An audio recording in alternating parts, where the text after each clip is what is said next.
அனைவருக்கும் அன்பு வணக்கங்கள். இன்றைக்கி எல்லாருமே குரூப் 4 எக்ஸாம் எழுதிட்டு வந்திருப்பீங்க. எக்ஸாம் எந்த அளவுக்கு இருந்தது அப்படிங்கிறதையும் நீங்கள் ஃபீல் பண்ணியிருப்பீங்க. இன்றைக்கி இந்த வீடியோ பதிவில் இந்த எக்ஸாமை பற்றி நான் என்ன நினைக்கிறேன் அப்படிங்கிறத பற்றியும், நம்ம அடுத்து என்ன பண்ண போகணும் அப்படிங்கிறத பற்றியும் நம்ம இந்த வீடியோவில் பேச போகிறோம். அதாவது நான் என்ன சொல்கிறேனே தெரில, எனக்கு நம்ம எதுவுமே சொல்லாமல் சைலண்ட்டாக இருந்துக்கலாம் அப்படின்னு தான் நான் யோசித்தேன். ஏன்னா எல்லாருமே ஒரு பெரிய ஏமாற்றத்தோடு இருந்திருப்பீங்க. பட் இருந்தாலும் ஒரு நண்பனாக என்ன தோணுதோ என் மனசில் அதை நான் சொல்லலாம் அப்படிங்கிறதுக்காகத்தான் நான் இந்த வீடியோ மேக் பண்ணுறேன். இந்த வீடியோவில் எந்த எடிட்டிங்குமே இல்லை, நான் ஸ்கிரிப்டே இல்லை என்கிட்ட. நான் சும்மா மைக் எடுத்தேன், ரெக்கார்டு எடுத்தேன், எனக்கு என்ன தோணுதோ அதை நான் பேச போகிறேன், நீங்கள் கேட்க போகிறீங்க. கேட்டுட்டு உங்களுடைய ஒப்பீனியன் என்னவோ அதை மறக்காமல் கமெண்ட்டில் போட்டு விடுங்க, சரிங்களா? ஆக்சுவலாக இன்றைக்கி எக்ஸாம் அப்படிங்கிறது நம்ம எல்லாருக்குமே ஒரு பெரிய ஏமாற்றமாக இருந்தது அப்படின்னு தான் சொல்லணும். ஏன்னா எக்ஸாமுடைய வினாத்தாள் அப்படிங்கிறது பயங்கர கஷ்டம். அதாவது நம்ம சேனலில் 2012 ஆரம்பித்து 2024 வரைக்கும் நடந்த எல்லா தேர்வு கொஷின் பேப்பரையும் போட்டாச்சு. குரூப் 2 போட்டிருக்கோம், குரூப் 2A போட்டிருக்கோம், குரூப் 4 போட்டிருக்கோம். ஆனால் இந்தளவுக்கு கஷ்டமான ஒரு கொஷின் பேப்பரை நம்ம எப்பயுமே பார்க்கல. அந்தளவுக்கு பயங்கர கஷ்டம். தமிழ் பகுதியை பொறுத்த வரைக்கும் இது வரைக்கும் டிஎன்பிஎஸ்சி நடத்திய எக்ஸாமில் தமிழ் அப்படிங்கிறது ஓரளவுக்கு ஃப்ளெக்சிபிளாக இருக்கும். நம்மளை அந்தளவுக்கு டிஸ்டர்ப் பண்ண மாட்டாங்க.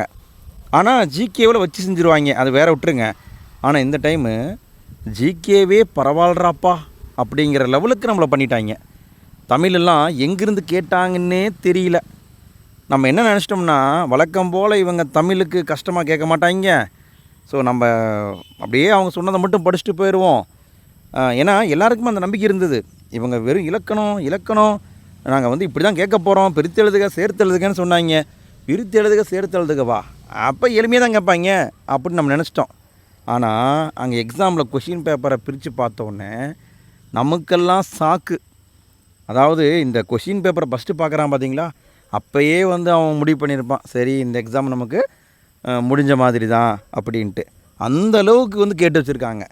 எப்பயுமே இல்லாத அளவுக்கு தமிழில் பார்த்திங்கன்னா கூற்று காரணம் லெவலுக்கெல்லாம் போயிட்டாங்க. இவ்வளோ நல்லா ஜிகேக்குள்ளே தான் இருந்தாங்க, இப்போ தமிழுக்குள்ளே வந்துட்டாங்க. அப்புறம் ஒரு கொஷின் பேப்பரை பார்த்தா அதில் பாதி பக்கத்துக்கு கேள்வியாக இருக்குது. அந்த பாதி பக்கத்துலேயும் ஏதாவது ஒரு சிங்கிள் லைன் கொடுத்துருந்தாங்களான்னு கேட்டால் கிடையாது. அதுக்குள்ளே ஒரு 10 லைன் கொடுத்துட்டு இந்த 10 லைன்லேருந்து எது விடை அப்படின்னு கேட்டிருக்காங்க. என்னத்த சொல்கிறதுனே தெரில. இலக்கணமெல்லாம் பார்த்தா ஒரு படி மேலேயே போயிட்டாங்க போல இருக்குது. ஸ்கூல் புக்கில் இல்லை, சில கேள்விகள் பார்த்திங்கன்னா புதிய சமச்சீர் புத்தகத்துலேருந்து வந்திருக்கு, சில கேள்விகள் பழைய சமச்சீர் புத்தகத்துலேருந்து வந்திருக்கு, சில கேள்விகள் 11-12 வந்திருக்கு, சில கேள்விகள் எங்கேருந்து வந்திருந்தான்னு தெரில. நம்ம தெரியலன்னு சொல்லிட்டு கூகுள்கிட்ட கேட்டால் கூகுள் என்ன தெரியுமா சொல்லுது, இதுக்கான பதிலை நீ சொல்லுப்பான்னு நம்மக்கிட்ட கேட்குது. என்னன்னே தெரியல. அந்தளவுக்கு எங்கேருந்து எடுத்திருக்காங்கன்னு நமக்கும் தெரியல. நம்மளுக்கு தான் ஒரு வேளை சிலபஸ் தெரியலையோ, சிலபஸ் எங்கேயாவது இருக்குமோ அப்படிங்கிற மாதிரி தான் நமக்கும் தோணுது.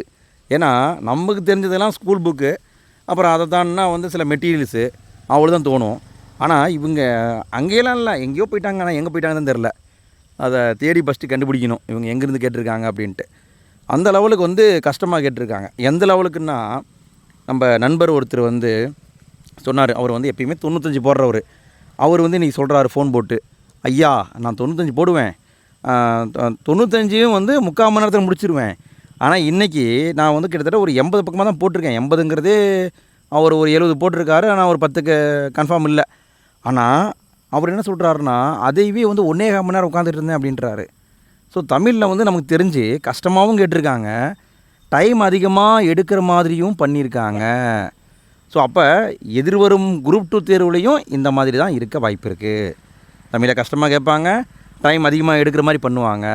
ஓகே, தமிழில் தான் அந்த பிரச்சனை அப்படின்னா சரி. கணக்கு பக்கம் போனோம்னா கணக்கை ஒரு ஓரமாக உட்கார வச்சிட்டாங்க. வழக்கம் போல் சரி நீ பொழைச்சிப்போ அப்படின்னு சொல்லி ஓரமாக ஒதுக்கி விட்டாங்க போல இருக்குது. அதுவும் ஓரளவுக்கு இருந்தது. இருந்தாலும் கம்பேர் பண்ணும்போது அது ஓகே தான். அடுத்து ஜிகே பக்கம் போனால் அங்கே ஓரளவுக்கு ஸ்கூல் புக்கிலேருந்து கேட்டிருக்காங்க, ஸ்கூல் புக்கில் இல்லாமையும் கேட்டிருக்காங்க. வரலாறு பகுதிகள்லாம் பார்த்திங்கன்னா அந்த சுல்தான் அப்படி இப்படின்லாம் எதிர்பார்த்தோம். அதில் அதிகமாக கொஷின் வந்த மாதிரி தெரில. சரி ஓகே, இது ஒரு பக்கம் இருக்கட்டும். கரண்ட் அஃபேர்ஸை போய் எடுத்து பார்த்தா அங்கே எப்படி கேட்டிருக்காங்க தெரியுமா? இவ்வளோ நாள் நம்ம எப்படி படிச்சிருப்போம், இந்தியாவுடைய 100வது ராக்கெட் என்ன, 75வது ராக்கெட் என்ன, ஜனவரி 1ஆம் தேதி இது போச்சு, அதான் படிச்சிருப்போம். ஆனால் இவங்க என்ன கேட்டிருக்காங்க தெரியுமா? இந்த ராக்கெட்டு எந்த டேட் அனுப்பப்பட்டது சொல்லு அப்படின்னு கேட்டிருக்காங்க. அப்போ அவங்க என்ன எதிர்பார்க்குறாங்கன்னா, நான் இப்படி வேணால் கேள்வி கேட்பேன், அனுப்பின நேரத்தை கூட கேட்பேன், நீ தெரிஞ்சு வச்சுக்கணும் அப்படிங்கிற மாதிரி எதிர்பார்க்குறாங்க. ஃப்யூச்சர்லேயும் அப்படி தான் இருக்க போகுது. சரிங்களா? கரண்ட் அஃபேர்ஸை பொறுத்த வரைக்கும் எங்கேருந்து கேட்குறாங்கன்னு தான் தெரிலப்பா, அந்த மாதிரி தான் இருக்குது.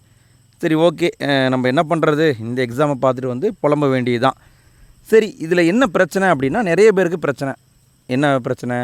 இப்போ ஒரு சகோதரி வந்து சொன்னாங்க, இந்த மாதிரி எங்கள் வீட்டுக்காரர் தான் என்னை படிக்க வச்சார், கஷ்டப்பட்டு தான் படித்தேன்னா, கஷ்டப்பட்டு தான் அவரும் படிக்க வச்சார், நல்லா படித்தேன், ஆனால் இன்றைக்கி எக்ஸாமில் இப்படி பிரச்சனை இருக்குது. நான் எங்கள் வீட்டுக்கார்ட்ட சொன்னால் அவர் என்ன சொல்கிறாரு தெரியுமா? நீ இவ்வளோ நாளாக படிச்சு இல்லை, அப்போ நீ ஒழுங்காக படிக்கலைன்னு சொல்கிறாருண்ணா. ஏன்னா நான் ஒழுங்காக படிக்கலையான்னு கேட்குது என்கிட்ட. நான் என்ன சொல்கிறது? அது நல்லா படிச்சதுன்னு எனக்கும் தெரியும், அவங்களுக்கும் தெரியும். ஆனால் அவங்க வீட்டுக்கார்ட்ட சொல்ல முடியுமா? இப்படி டிஎன்பிஎஸ்சி சிலபஸை மாற்றிட்டாங்க அப்படி இப்படின்னு சொன்னால் உங்களுக்கு மட்டும் மாறல, எல்லாருக்கும் மாறி இருக்கும், நீ ஒழுங்காக படிக்க வேண்டியதானு அவர் திருப்பி பேசுகிறாரு. இவர்கிட்ட போய் என்னன்னு சொல்லி புரிய வைக்கிறது? இதே மாதிரி பிரச்சனை தான் நீங்களும் ஃபேஸ் பண்ணுவீங்க. பேரண்ட்டு போய் சொன்னால் என்ன சொல்லுவாங்க தெரியுமா?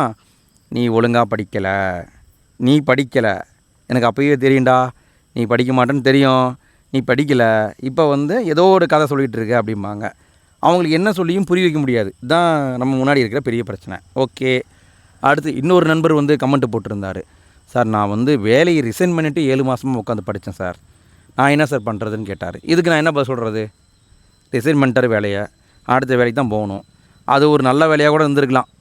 ஒரு நல்ல வேலையாக இருந்து அவர் அதை ஒரு கடினமான முடிவாக எடுத்து கூட ரிசைன் பண்ணிட்டு வந்திருக்கலாம். இப்போ அவர் எந்த வேலைக்கு போவார்? ஸோ இப்போ அவர் வாழ்க்கையிலையும் பிரச்சனை வந்துருச்சா? என்னத்த சொல்கிறதுனே தெரியலிங்க. நம்ம அடுத்து வந்து குரூப் 2 படிக்க போகிறேன்னு சொன்னால் கூட நம்ம பேரண்ட்டு விடுவாங்களான்னு தெரில, எல்லாருமே ஒத்துக்குவாங்களான்னு தெரில. சரிங்களா? அதாவது முதல்ல நம்ம மேலேயும் நமக்கு நம்பிக்கை இல்லை. ஏன்னா எப்படி கேட்பாங்கன்னு தெரியாது. எல்லாருக்குள்ளேயும் ஒரு பயம்தான் இப்போ உட்காந்துருக்கு. சரி, ஓகே, இதுதான் பிரச்சனை அப்படின்னா, இப்போ மெயின் பிரச்சனை யாருக்குன்னா, ரொம்ப காலமாக படிச்சுட்டு தான் பிரச்சனை.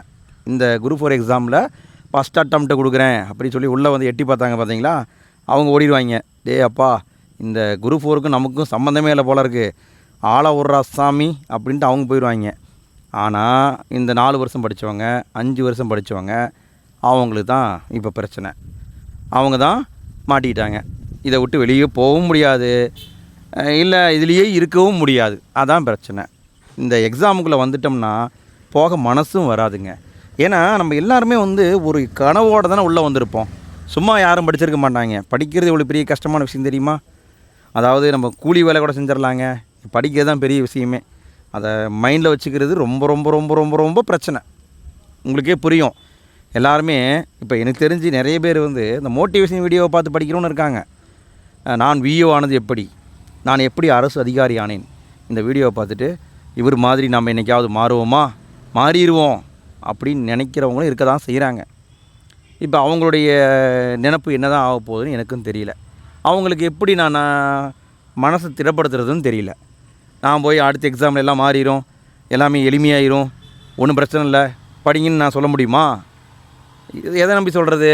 இப்படி இவங்க கஷ்டமாக கேட்டால் நம்ம என்ன சொல்கிறது? அடுத்த எக்ஸாமில் என்ன பண்ண போகிறாங்கன்னு தெரில. குரூப் 4க்கே இந்த லெவல் தான்னா குரூப் 2க்கு என்ன லெவல் தான் தெரில. ஸோ அடுத்த எக்ஸாமுக்கு படிக்கிறவங்க எல்லாத்துக்கும் தயாராக இருக்கணும். கணக்கு வந்து ப்ரில்லியண்ட்டாக போட தெரியணும், ஜிகேவில் வரி விடாமல் கேள்வி கேட்பாங்க, அதுக்கு ஆன்சர் பண்ண தெரியணும், தமிழ் பகுதியை எப்படி வேணால் கேட்பாங்க, ஆன்சர் பண்ண தெரியணும். இனி ஸ்கூல் புக்கு மட்டும் பத்தாது, ஸ்கூல் புக்கில் லைன் விடாமல் படிக்கணும், ஸ்கூல் புக்கை தாண்டியும் மெட்டீரியல் எடுத்து படிக்கணும். அந்த மெட்டீரியல் எங்கே தான் படிக்கிறதுன்னு தெரில. இப்போ எவ்வளோ தான் படிக்க முடியும்? கரண்ட் அஃபேர்ஸை பொறுத்த வரைக்கும் இப்போ நடந்ததை கேட்டால் பரவாயில்ல, அவங்க எங்கிருந்தோ கேட்டிருக்காங்க. அப்போ என்ன ஆன்சர் பண்ண முடியும்? ஏதாவது சொல்லலாம், இந்த 1 இயருக்குள்ளே தான் நான் கேள்வி கேட்பேன்ப்பா, 1 இயருக்குள்ளே நீ தரவாக படிச்சுக்கோன்னு சொன்னால் 1 இயருக்குள்ளே படிச்சுக்கலாம். இல்லை இத்தனை புக்கு தான்ப்பா, 50 புக்கு, 50 புக்கில் படிச்சுட்டு வா, நான் இங்கிருந்து தான் கேட்க போகிறேன்னு சொன்னால் 50 புக்கில் படிச்சுக்கலாம். ஆனால் எங்கிருந்து கேட்குறாங்கன்னு தெரியலையே, அதான் இப்போ பெரிய பிரச்சனை. சரி, என்ன பண்ணுறது? நம்மளை புலம்ப விட்டாங்க, வேறு ஒன்றும் கிடையாது. இந்த எக்ஸாமு என்னைக்கு வரும்னு ஆர்வமாக காத்திருந்தவங்க, அடே ஏண்டா வந்துச்சு இன்றைக்கி அப்படிங்கிற மாதிரி ஆயிட்டாங்க. அதுதான் உண்மையான நிலவரமும் கூட. சரிங்களா? சரி, ஓகே, நீங்கள் இதை பற்றி எதுவும் யோசிக்காதீங்க நண்பா. சரிங்களா? நீங்கள் வந்து ஒரு 2-3 நாள் அப்படியே ஃப்ரீயாக மைண்டை விடுங்க. அடுத்து நான் டிகிரி பண்ணியிருக்கேன் குமார், நான் அடுத்து குரூப் 2 படிக்க போகிறேன் அப்படிங்கிறவங்க குரூப் 2 படிக்கலாம். இல்லை நமக்கு இது ஒத்து வராது குமார் அப்படிங்கிறவங்க நல்லா முடிவு பண்ணிவிட்டு அதுக்கு மேலே நீங்கள் என்ன பண்ணணுமோ அது மாதிரி பண்ணுங்கள். சரிங்களா? அதாவது எதையுமே உறுதியாக சொல்ல முடியவில்லை. அதான் இப்போ நம்ம முன்னாடி இருக்கிற பிரச்சனை. சரிங்களா? சரி நண்பா, நீங்கள் எல்லாருமே எக்ஸாம் எழுதிட்டு வந்து ரொம்ப மன வருத்தத்தோடு உட்காந்துருப்பீங்க. யார்கிட்ட என்ன பதில் சொல்கிறதுனே தெரியாது. சரிங்களா? இந்த நேரத்தில் சரி இந்த ஒரு வீடியோ மூலமாக உங்கள்கிட்ட பேசலாம் அப்படிங்கிறதுக்காகத்தான் நான் அதை ரெடி பண்ணியிருக்கேன். ஸோ உங்கள் மனசில் நீங்கள் என்ன நினைக்கிறீங்க அதை மறக்காமல் கமெண்ட்டில் போட்டு விடுங்க.